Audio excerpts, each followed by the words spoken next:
After U.S. President Joe Biden announced his decision to provide cluster munitions to Ukraine, many congressional Democrats within his own party have voiced their opposition against the move, claiming that it will cost the U.S. its moral leadership in world affairs. Many allies have also opposed the move, as the U.S. is signatory to the Geneva Convention, which opposes its use. Justifying his decision, U.S. President Joe Biden called it a difficult one to make.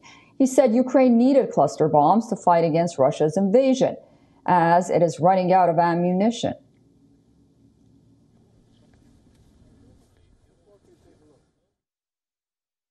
Second, Russia has been using cluster munitions since the start of this war to attack Ukraine. Russia has been using cluster munitions with high dud or failure rates of between 30 and 40%. In this environment, Ukraine has been requesting cluster munitions in order to defend its own sovereign territory. The cluster munitions that we would provide have dud rates far below what Russia is providing, not higher than 2.5%. And third, we are closely coordinating with Ukraine as it has requested these munitions. Ukraine is committed to post-conflict demining efforts to mitigate any potential harm to civilians.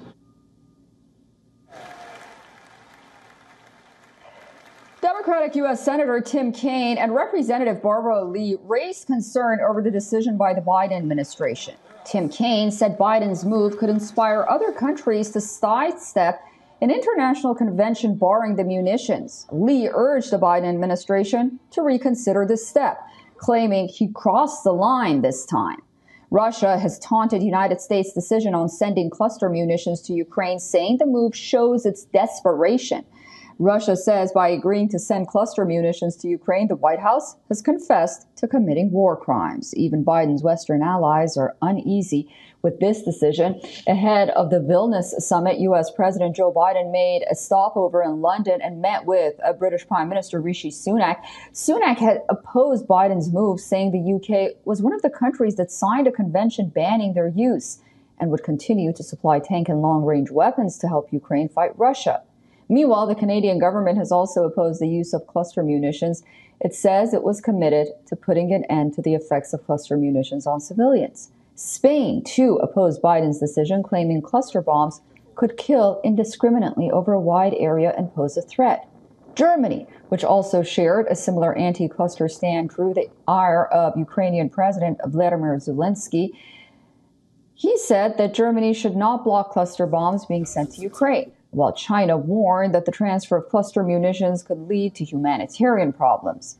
Cambodian Prime Minister Hun Sen, whose country still grapples with deadly war remnants, urged Ukraine to rethink its decision. The Biden administration's decision has also alarmed the United Nations, which opposed the move. UN chief spokesperson said that an international convention banning the use of cluster bombs has been in place for 15 years. The Convention on Cluster Munitions, which, as you know, was adopted. The Secretary General supports the Convention on Cluster Munitions, which, as you know, was adopted 15 years ago. And he wants countries to abide by the terms of that convention. And so, as a result, of course, he does not want there to be continued use of cluster munitions on the battlefield.